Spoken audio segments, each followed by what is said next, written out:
And greetings everybody, and welcome to another JeSter Reviews. And today I'd like to bring you the Ferengi Quark Marauder T6. I actually picked this ship up this week from an Infinity Lockbox. I was so pleased with it, as I've been trying to build a Ferengi character and keep within theme, and that Ferengi character already has the Decorer Marauder, and yeah, I've been after this one for some time. As you can see from the rear of the ship, it is slightly different from the Decorer Marauder, but for all intention purposes I think it's exactly the same ship with some subtle changes, like in the design of the back of this ship. It's very nice, I think. I really do like the look of this ship, to be honest with you.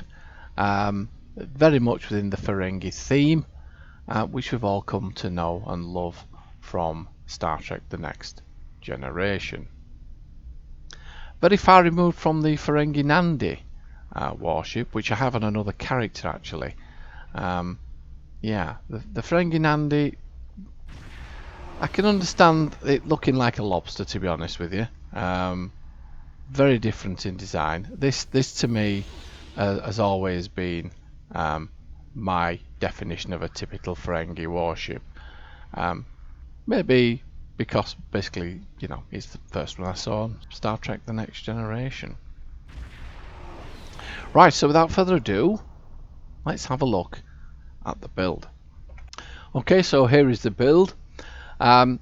This is 5 weapons to the front, 3 weapons to the rear, and I've tried to keep within the Ferengi weapons theme. Don't read too much into this build, as this is a new character.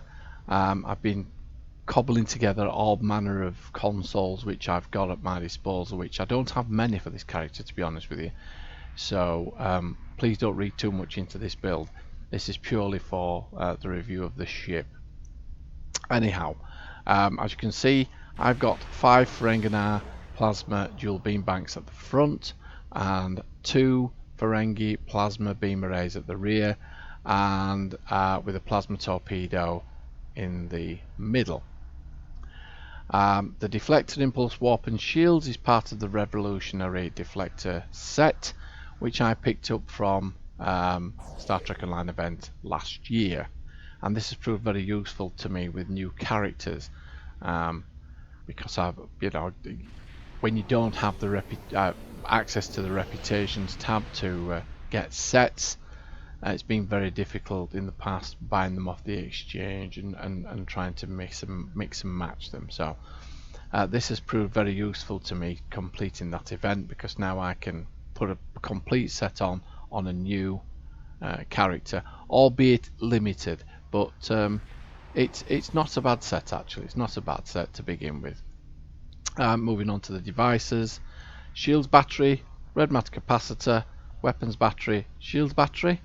In the universal console, I've got the universal approaching agony, and this is only for the 1.5 critical chance, because obviously this is not a phase of build. Again, I've got the domino, which is from the Bajoran Interceptor, which I picked up from years ago, an event from years ago, and again I'm using it for the plus 20 accuracy rating, and because I don't have that many consoles for this ship. Universal projected stasis beam, again it's just basically what I've got knocking around, so I've just popped it on. The M6 computer, which I've heard some say is the poor man's equivalent to the Universal Dynamic Power Redistributor module, which I did cover this a while ago. Yeah, I think I would agree with that if they had another couple of consoles, which I did put together as a replacement for the Dynamic Power Redistributor module. So yes, this one and a couple of other consoles, which is on another one of my reviews. I'll leave the link in below and you can have a quick look at what my impression is of that. From my arbiter, I've got the console universal abrasive hazard shielding, the science console, the universal battle module 4000, which came with this ship. I've got the universal hostile acquisitions console, which I've got for accuracy rating and control expertise, and I just thought with a name like hostile acquisition it just suited going on a Ferengi ship, this, didn't it? The universal warp burst capacitor, again this is just filling a gap in the console slots because I have very little to go with this ship. And again, universal Priors World Elite Defense Satellite, which gives me 14.3% directed energy damage and minus 25% weapons power cost. In the tactical consoles, I have 3 tactical plasma infusers to enhance my plasma weapons. Masteries, tier 1, we've got absorbative hull plating. Tier 2, we have enhanced weapon banks. Tier 3, we have enhanced hull plating. Tier 4, we have armoured hull. And Tier 5, which is also the trait, we have energy monopoly. Stations, we have an Ensign Universal Station, which I've made science. We have a Lieutenant Commander Tactical Station. We have a Commander Engineering Stroke Miracle Work Station. We have a Lieutenant Engineering Station. And finally we have a Lieutenant Commander Science Stroke Miracle Worker Station. So that Miracle Worker theme will work very well as this character progresses. Right, so that's the weapons. There are the stats. This is the ship. Albeit the outside of the ship. Oh yes, there is one other thing actually I forgot to mention. And here it is. Yeah, isn't that very cool? Same thing happens on the Decoder Marauder. The bridge comes up and the weapons come out there, and basically transform ship, plus 30 starship energy weapon training, improves energy weapon damage for 1.3 seconds, plus 30 starship projectile weapon training, improves kinetic weapon damage for 1.3 seconds, while active disables defensive mode, plus 30% turn rate, plus 10 weapons power, plus 5 engine power, but minus 5 auxiliary power. So there you go. Right, let's have a quick look at the bridge. Again, very similar to the Decoder Marauder, but we'll take you there anyway, just to familiarise yourselves with it. Well, here we are on the bridge of the Ferengi Quark Marauder T6. As you can see, it's very similar, if not the same, to the Decoder Marauder and the Nandi, and I should imagine the Negus Marauder, but I haven't got that. As you can see here, we have, what is this? Let's just make sure we have access to library files, duty officers, select small craft. Yeah, all very compact, isn't it? There's something going on here with the screen, not quite sure. Oh, they're reflections, aren't they? Yeah, reflections, that's not a bad touch. Yeah, quite like this. As you can see here, we've got 2 transporters. This is to make sure that we can escape should the liquidators catch up with us. No chance of that. Too good for that. Now in the back here, this is what I like about these ships. Here, what we've got here. Now this is one of 5 ships, I think, in the game that allow you to access your mail on the ship, do trades. Over here we've got access to the bank and access to the exchange. We also have access to the hololita. When I mean access to hololita, I mean for Dabo. That's but anyway, the hull's deep enough now anyway. But yeah, so as I said, this is one of 5 ships.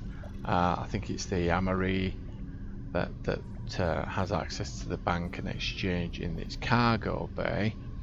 The Decorer has this. I believe the Negus Marauder has it, and the Nandi definitely has it because I've seen it, and now this one. Here's something that you might be able to help me with. I was watching another channel the other day where a person had a character pop up at the side of him to give him access to the exchange. I think it was on the home planet of Romulus. I've been searching for that and I can't seem to find where that came from, so I may have missed something in game along the way. So if anybody knows how I can do that or how I can acquire that, let me know, because I'd be really interested. Right, now here is the Dabo table. Now when you're doing one of your endeavours which says that you have to go play Dabo, unfortunately you can't play it on here. I've tried. You can only play it at Drozana Station or DS9. It's a shame really, because yeah, it could save an awful lot of time travelling around, couldn't it? You could just do your endeavours from the back of your ship. But yeah, well, there you go, a little problem there with the hololiter. I'll have to fix that later on. But yeah, apart from that, there's no further access to the ship, unfortunately. Now, being a freighter, this will obviously be hauling quite a lot of cargo, so it'd be really interesting if Cryptic gave you access to the rest of the ship. It'd be really nice to explore, wouldn't it? Right, okay, there we go. We've done a brief look at the bridge. As I said, I've done this before with other characters on the Decoder Marauder and the Nandi, so I do apologise if you're seeing a repeat of what you've already seen on the other ships. So for now, we'll just go and have a look at all the different comparisons between these Ferengi ships, just for information purposes. So here we have the 4 Ferengi ships, 3 of which I have. I've just to get the Ferengi Negus Marauder. As you can see, the Ferengi Decorer Marauder is a tier 5 ship with the Nandi and the Quark Marauder and the Negus Marauder being tier 6 ships. The Ferengi Decorer has a hull of 39,000, at level 65 going up to 58,500, which strangely enough is higher than the Ferengi Nandi warship at tier 6, which at level 65 is 54,900. The Ferengi Quark Marauder is 58,500 at level 65, and the Negus Marauder is 60,750 at level 65. Hull modifiers. Hull modifier for the Decorer 1.3, the Nandi 1.2, 1.3 for the Quark Marauder, and 1.35 for the Negus. Shield modifiers for the Decorer 1.15, 1.15. Ferengi Nandi 1.05. Shield modifier 1.2. 1.15 again for the Negus Marauder. So the turn rate, well, the Ferengi Nandi warship, turn rate 12. The Decorer Marauder 8. Turn rate 9 for the Quark. And turn rate 9 for the Negus. So some really interesting differences here. They are subtle, but they are differences nonetheless. And I appreciate you cannot compare like for like. I did have some people comment when I did a comparison between the Nandi warship and the Decorer Marauder a while ago, and all I aim to do is just provide this as an information basis. So if you're looking at acquiring these ships, you can look for yourself and see all the differences and make an educated decision as to which one that you would like. I would just like to own all of them, and this leads me to the expedited delivery space set, which consists of the console, the metaphasic solar capacitor, which comes from the Ferengi Nandi warship, which I do actually have, but unfortunately I've got it on another character. And the second console, which is the Battle Module 3000 or the Battle Module 4000. I have the Battle Module 4000, which I got from the Ferengi Quark Marauder. You can also get the same console from the Ferengi Negus Marauder. And the set powers with these two are, for the two-piece set, is 12.5% torpedo weapon damage, plus 18 kinetic resistance, and plus 35% flight turn rate. Right, so there you go. Right, so let's take her into harm's way and see how she performs, shall we? So here we are on a Japori run. Yes, okay, thank you. Oh, right, here we go. Let's see what she's got. Looks like you could use some help. Oh, thank you.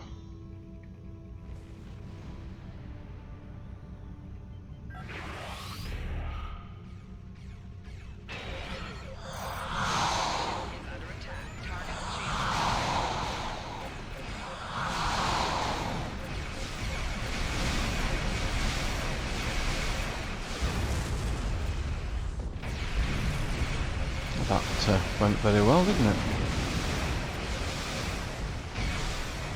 Right, let's try this new attack mode. Right.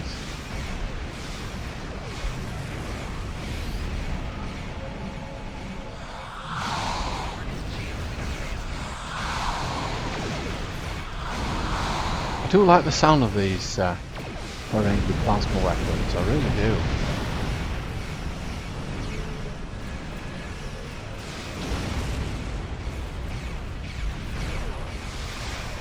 The Ferengi rockets as well.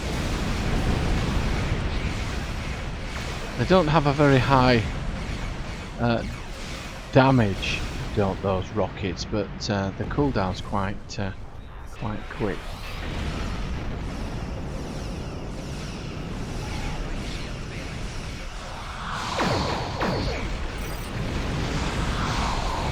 Ooh, what a nice little run.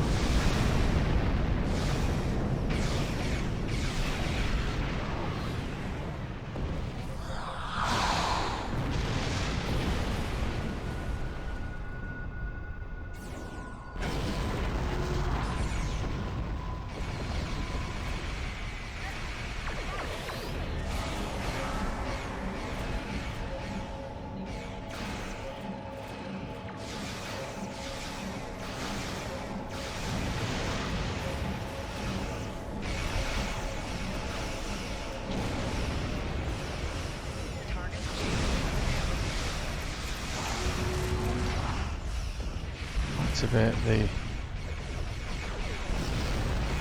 Marauder battle mode again. Let's see what we can do with that.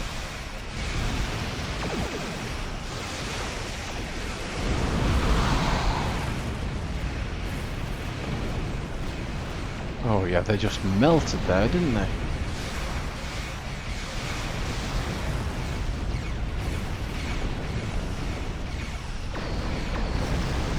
Whoa, dear me. Congratulations, Admiral. Well, there we go. Well, wasn't that fun? I'm really pleased I picked this ship up now. Yeah, I think with a little bit more attention to detail on the build and some more decent traits, I think this could be a nice little addition to my fleet. Right, so without further ado, I shall bid you farewell for now. And don't forget, if you haven't already subscribed, please hit that subscribe button for us. And yeah, give us a thumbs up and a like, because that always goes down well as well. Right, so until next time then, this is JeSter, signing off.